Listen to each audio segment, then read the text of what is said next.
Hi, very good morning to all of you. Hi, I am Vishal Bhojne from SS Malkapur and delivering you the lecture on the topic of 11th class measurement. Okay, units and measurement. Now today's topic is measurement of mass. In last lecture we learned about the measurement of length. Okay, हमने ये देखा था कि measurement of length किस तरह से करते हैं. What is the SI unit of length? क्या है SI unit of length? वो है metre. Okay, what is the CGS unit of length? It is centimeter. Generally हम लोग लेंथ मीटर में सेंटीमीटर में मेजर करते हैं, उससे स्मॉलर लेंथ भी हम मेजर कर सकते हैं. ओके, अगर ज़रूरत पड़ी तो. और उसके लिए हमने क्या क्या अलग अलग इंस्ट्रूमेंट इस्तेमाल कर सकते हैं वो देखे थे. ओके, हमने देखा था वर्नियर कैलिपर इस्तेमाल होता है 0.01 सेंटीमीटर तक का डिस्टेंस मेजर करने के लिए. ओके, और उससे भी अगर कम डिस्टेंस मेजर करना है 0.001 का 1 सेंटीमीटर तक का, तो उसके लिए होता है स्क्रू गेज और स्क्रू गॉग. ओके, नाउ अब हम पढ़ेंगे इस लेक्चर में measurement of mass. So what is mean by measurement of mass? So we generally know that we have to measure. Okay, generally we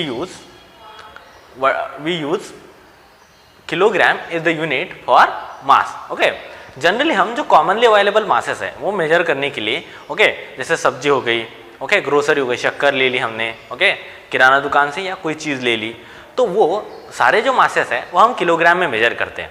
okay, और उसके लिए या तो हम कॉमन बैलेंस इस्तेमाल करते हैं, ओके, कि एक इस तरह का हम लोग कॉमन बैलेंस इस्तेमाल करते हैं. ओके, ओके, या तो हम लोग क्या इस्तेमाल करते हैं, इलेक्ट्रॉनिक बैलेंस यूज करते हैं.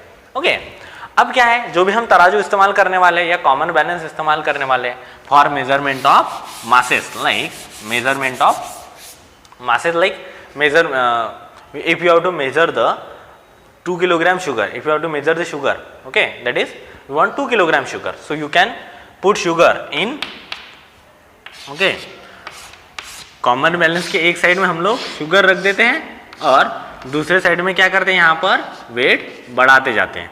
ओके, और यहाँ पर शुगर 2 किलोग्राम शुगर चाहिए, 2 किलोग्राम शक्कर चाहिए, तो 2 किलोग्राम का मास यहाँ पे डालेंगे, यहाँ पे शक्कर डालते रहेंगे जब तक कि वो दोनों बैलेंस नहीं हो जाते. ओके, ये इस्तेमाल करते हैं. Okay, so generally we measure common balance for measurement of commonly available masses and SI unit of mass is kilogram. So mass is the fundamental quantity of matter. Basically mass is the fundamental quantity of matter. It do not changes with time, place और anything. Okay, now the CGS unit of mass is gram. अब हमें अगर छोटा मास measure करना है, like हम सोनार की दुकान में चले गए, ओके, अगर हमें अंगूठी बनानी है, सपोज देखो 5 ग्राम की, 6 ग्राम की, जितनी की भी हमें अंगूठी बनानी है, तो सोने की अंगूठी है जो ग्राम में मेजर करते हैं. और उस केस में हमें ज़्यादा एक्यूरेटली मेजर करना होता है. इसमें क्या है, थोड़ी शक्कर चली भी गई ज़्यादा तो कुछ फर्क नहीं. उसके लिए इलेक्ट्रॉनिक बैलेंस या तो हम छोटे बैलेंसेस यूज करते हैं. Okay, accurate balances. अब उसके बाद में हमने देखा, अब ज़्यादा बड़े मासेस क्या में मेजर करते हैं, तो बड़े बड़े मासेस हम मेजर करते हैं क्विंटल्स में, टन्स में. Okay, heavy masses. अब ये तो इस तरह से हम लोग मेजरमेंट करते हैं कॉमनली अवेलेबल मासेस का. अब अगर सपोज हमें अर्थ का मास मेजर करना है, चांद का मास मेजर करना है, we know that mass of earth is 6.6 × 10⁻24 of kilogram. Okay, that is mass of earth क्या है, 6 × 10⁻24 ऑफ किलोग्राम. ओके, अब इस तरह से अगर हमें अर्थ का मास मेजर करना है, अगर इसको आप 0.6 लिख लो तो ये 24 की जगह पे 25 हो जाएगा. ओके, ये होता है मास ऑफ अर्थ इन किलोग्राम. अब देखो अर्थ का मास किस तरह से मेजर करेंगे, एक बड़ा सा तराजू लेंगे, उसमें एक साइड में अर्थ डालेंगे, उस साइड में वजन डालते रहेंगे. इस तरह से करने वाले क्या है, ऑब्वियसली नहीं. ये मेजरमेंट होता है इनडायरेक्ट मेथड से. तो measurement of gravitational masses like mass of earth, mass of moon, mass of sun, okay, these measurements are done by gravitational method. ये इनडायरेक्ट मेथड से होता है, ग्रेविटेशनल मेथड से. ओके, अब छोटे छोटे मासेस को देख लो हम, एक्स्ट्रा स्मॉलर मासेस.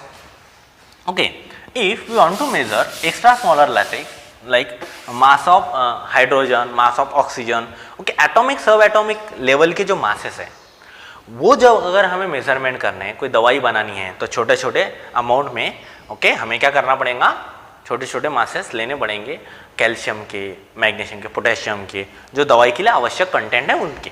ओके, अब ये जो भी हम लेंगे, ये जो भी हम कंटेंट लेंगे, तो उसके जो मेजरमेंट करने की जो टेक्निक है उसे कहते हैं स्पेक्ट्रोग्राफी। जो मेथड है उसे क्या कहते हैं? स्पेक्ट्रोग्राफी। ओके, अब इसमें smaller extra smaller masses measure किए जाते हैं। We know that generally atomic और सब एटॉमिक मासेस मेजर करने के लिए एक यूनिट इस्तेमाल होता है, उसे कहते हैं atomic mass unit. One atomic mass unit, अब एक एटॉमिक मास यूनिट मतलब कितना, उसका किलोग्राम में कन्वर्जन फैक्टर क्या है, इसके बारे में हम जानेंगे। एक एटॉमिक मास यूनिट, अब देखो ये कॉमनली अवेलेबल एलिमेंट के मास से एटॉमिक मास यूनिट डिराइव किया गया है। अब कॉमनली अवेलेबल देखिए, आप किसको भी लकड़ी को जलाओ उसमें से कार्बन निकलेगा। ओके, CO2 है, ऑक्सीजन, हवा में कार्बन है। ज़्यादातर जगह पे हम लोग अगर किसी चीज़ को, अगर कोई चीज़, ओके, अब डायनासोर है, डायनासोर कितने साल पहले, मतलब 6.5 बिलियन ईयर्स, ओके, तो 6.5-7 बिलियन साल पहले जो डायनासोर रहा करते थे, ओके, वो डायनासोर के बारे में हम लोग को जानकारी किस तरह से मिली, हमें कैसे पता चला? हमें कोई साक्षात्कार तो हुआ नहीं हुआ किसी भगवान का, ओके, तो हमें ये चीज़ें पता चली कार्बन डेटिंग टेक्निक से। किससे पता चली? कार्बन डेटिंग टेक्निक से। सो कार्बन डेटिंग टेक्निक में एक एलिमेंट इस्तेमाल होता है, वो है C612। अब ये जो है एक एटॉमिक मास यूनिट, ये C612 के जो मास है, ओके, जो ये 1/12 टाइम होता है मास ऑफ C612 के, मास ऑफ C612 के। एक एटॉमिक मास यूनिट ये 1/12 टाइम होता है मास ऑफ C612 के। और ये कार्बन, ये वही कार्बन है जो कार्बन डेटिंग टेक्निक में इस्तेमाल होता है, ओके, बाकी सारी चीज़ों में इस्तेमाल होता है। अब देखो, अब इसकी वैल्यू कितनी होती है, तो ये लगभग 1.66 × 10⁻⁻27 ऑफ किलोग्राम, इतनी इसकी वैल्यू होती है। मतलब एक एटॉमिक मास यूनिट ये इतना स्मॉल यूनिट होता है। समझ में आ गया? All of you got this? Next lecture में हम लोग देखेंगे measurement of length. Okay, measurement of length हमने देखा था, अब हमने देखा मेजरमेंट ऑफ मास, फिर हम देखेंगे मेजरमेंट ऑफ टाइम। ओके, तो इस लेक्चर में हमने क्या देखा? हमने देखा मास का ऐसा यूनिट क्या है, ओके, अलग अलग मासेस कैसे यूनिट में मेजर किए जाते हैं, कौन सी टेक्निक से यूज किए जाते हैं। ओके, हमने देखा कि किलोग्राम ये ऐसा यूनिट है मास का। ओके, मास जनरली जो कॉमनली अवेलेबल मासेस है वो कॉमन बैलेंस से मेजर किए जाते हैं, ग्रेविटेशनल मासेस ग्रेविटेशनल मेथड से, और स्पेक्ट्रोग्राफी जो है वो यूज होती है छोटे छोटे एक्स्ट्रा स्मॉलर मासेस मेजर करने के लिए। ओके, इतनी सारी जानकारी हमने मासेस के बारे में ले ली। ओके, अब नेक्स्ट लेक्चर में हम पढ़ेंगे measurement of time. Okay, thank you.